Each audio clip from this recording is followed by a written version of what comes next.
अस्सलामु अलैकुम नाजरीन, आप देख रहे हैं पैगाम औलिया चैनल। लाखों करोड़ों दुरूद सलाम हुजूर सल्लल्लाहु ताला अलैहि वसल्लम पर और उनकी आले पाक पर।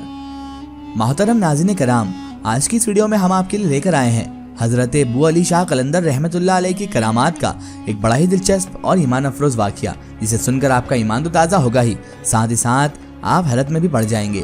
ये वाक़या है अल्लाह के वली हज़रत अबू अली शाह कलंदर रहमतुल्लाह अलैह और एक भुने हुए तीतर का। जी हाँ नाज़रीन, एक भुना हुआ तीतर जो अचानक से उड़ गया। सुनने में अजीब है लेकिन ये हकीकत है। तो मेरी आपसे मोतबाना गुजारिश है कि इस वाक़ये को मुकम्मल तरीके से समझने के लिए इस वीडियो को एंड तक ज़रूर देखें, और अगर अभी तक आपने हमारे चैनल को सब्सक्राइब नहीं किया है तो उसे भी सब्सक्राइब कर दीजिए और पास में दिए गए बेल आइकन पर भी क्लिक कर दीजिए ताकि हमारे वीडियो की नोटिफिकेशन आप तक पहुँचती रहे। मोहतरम नाज़रीन कराम, किसी शायर ने क्या खूब कहा है, जो भी तेरे दर का फ़कीर होता है आदमी वो यकीनन बेनज़ीर होता है। आप सरकार अबू अली शाह कलंदर रहमतुल्लाह अलैह का नाम शरफुद्दीन और लक़ब अबू अली शाह कलंदर था। आप हज़रत अबू अली शाह कलंदर रहमतुल्लाह अलैह का नस्ब चंद वास्तों से हज़रत इमाम अबू हनीफ़ा रदियल्लाहु ताला अन्हु तक जा पहुँचता है। आप हज़रत अबू अली शाह कलंदर रहमतुल्लाह अलैह के वालिद गिरामी का इसमें गिरामी हज़रत शेख फ़खरुद्दीन और वालिदा मोहतरमा का नाम बीबी हाफिज़ा जमाल था। वालिद माजिद अपने वक्त के बेहतरीन आलिम और नामवर बुजुर्ग गुजरे हैं।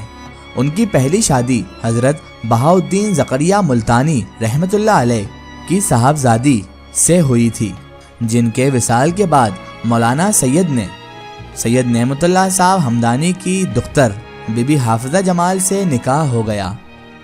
इस अक़द के बाद शेख फ़खरुद्दीन रहमतुल्लाह अलैह ने इराक़ में ही क़याम का इरादा कर लिया था। चुनांचे इराक़ में ही आप रहमतुल्लाह अलैह के बड़े साहबजादे हज़रत निज़ामुद्दीन पैदा हुए।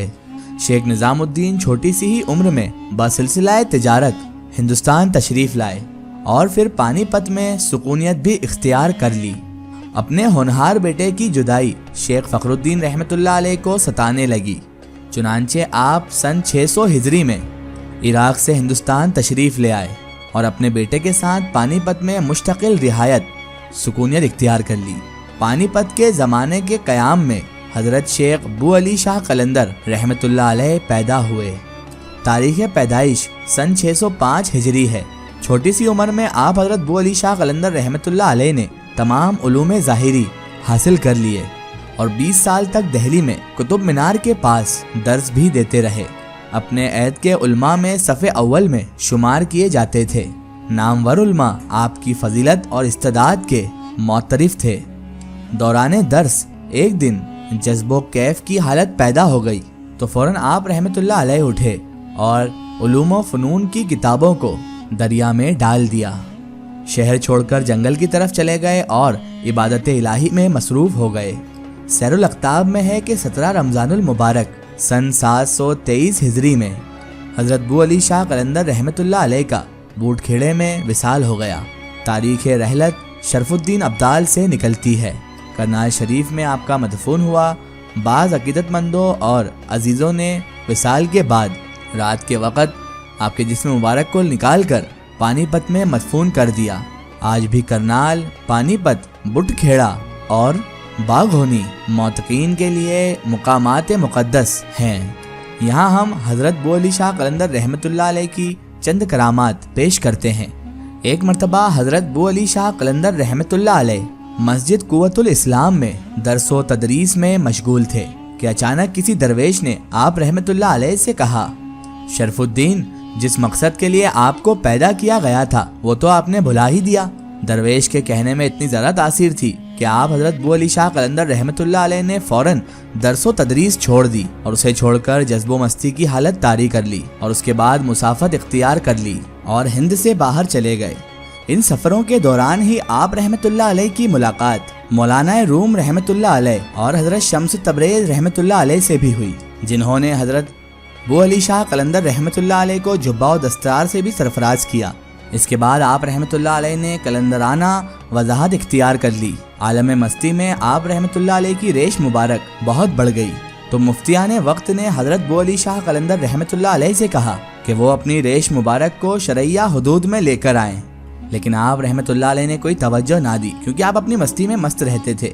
تو ایک دن ایک شہر کے مفتی نے، جس کا نام ضیاء الدین تھا، اس نے فجر کی نماز کے بعد حضرت بو علی شاہ قلندر رحمت اللہ علیہ کی خدمت میں حاضر ہو گئے اور تھوڑی بہت ادھر ادھر کی باتیں کرنے کے بعد انہوں نے اپنا مطلب بیان کر دیا۔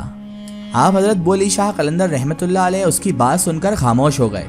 مفتی ضیاء الدین نے تھوڑی ہی دیر بعد کینچی کی مدد سے آپ رحمت اللہ علیہ کی ریش مبارک کاٹی اور حضرت بو علی شاہ قلندر رحمت اللہ علیہ خاموشی سے بیٹھے رہے۔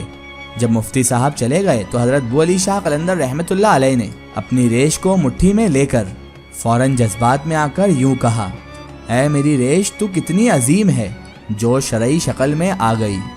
ایک مرتبہ محمد تغلق بادشاہ سے حضرت بو علی شاہ قلندر رحمت اللہ علیہ نے پوچھا، اے بادشاہ تو یہاں پر کتنے دن کھڑا رہے گا؟ مراد یہ تھی کہ یعنی حضرت بو علی شاہ قلندر کی خدمت میں کتنی دیر حاضری کے لیے ٹھہر سکتا ہے؟ بادشاہ نے جواب دیا کہ حضور 3 دن تک رہوں گا، مگر حضرت بو علی شاہ قلندر رحمت اللہ علیہ نے فرمایا 3 دن نہیں 4 سال رہے گا۔ یہ بات سن کر بادشاہ فوراً سمجھ گیا کہ حضرت بو علی شاہ قلندر رحمت اللہ علیہ نے میری عمر کی بابت یہ بات کی ہے۔ چنانچہ بادشاہ اس وقت کے ٹھیک 4 سال بعد اس دنیا فانی سے کوچ کر گیا۔ بالکل اسی طرح بیان کیا جاتا ہے کہ ایک مرتبہ حضرت بو علی شاہ قلندر رحمت اللہ علیہ بوٹ کھیڑا کی طرف جا رہے تھے۔ راستے میں آپ رحمت اللہ علیہ نے دیکھا کہ کچھ ملنگ حضرات آگ پر تیتر کو بھون کر کھا رہے ہیں۔ آپ رحمت اللہ علیہ جب ان کے پاس سے گزرے تو ایک چڑیا کا بچہ بار بار آپ حضرت بو علی شاہ قلندر رحمت اللہ علیہ کے دوشے مبارک پر بیٹھ جاتا اور آپ اس کو پیار سے اڑا دیتے۔ یہ سلسلہ کافی دیر تک چلتا رہا۔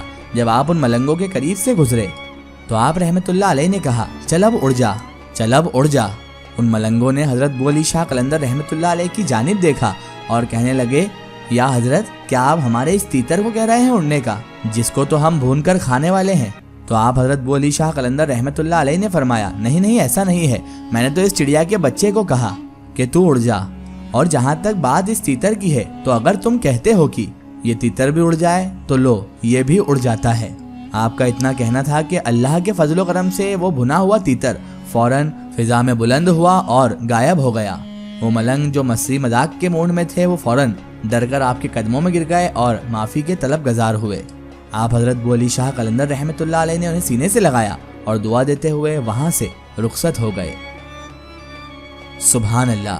سناظرین کرام، یہ شان ہوتی ہے اللہ والوں کی، یہ شان ہے حضرت بو علی شاہ قلندر رحمت اللہ علیہ کی، جنہوں نے ایک بھنے ہوئے تیتر کو اڑا دیا۔ واقعی اللہ والوں کی شان بڑی اعلیٰ ہے۔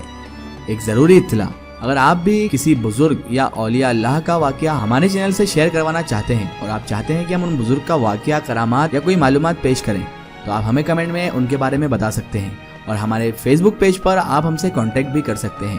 فیس بک پیج پیغام اولیاء کو لائک کریں اور اس پر ہم سے جڑیں۔ آخر میں اللہ تبارک و تعالیٰ سے یہی دعا ہے کہ اللہ تعالیٰ رسول خدا صلی اللہ تعالیٰ علیہ وسلم کے صدقے طفیل ہمیں تمام انبیاء کرام، تمام اولیاء کرام سے محبت کرنے کی اور ان کا ادب و تعظیم کرنے کی توفیق عطا فرمائے، اور ہمیں ہر برے کام، ہر برے اعمال سے ہمیشہ بچائے رکھے اور صراط المستقیم کی راہ پر چلنے کی توفیق عطا فرمائے۔ آمین یا رب العالمین۔ سناظرین، آپ کو یہ ویڈیو کیسی لگی ہمیں کمنٹ میں ضرور بتائیں، اور ہمارے چینل کو سبسکرائب کرنا نہ بھولیں۔ اس ویڈیو کو زیادہ سے زیادہ شیئر کریں اور اسے تمام اولیاء کرام کے چاہنے والوں تک ضرور پہنچائیں۔ پھر حاضر ہوتے ہیں آپ کے لیے ایک اور بہترین ویڈیو کے ساتھ، تب تک کے لیے خدا حافظ، السلام علیکم۔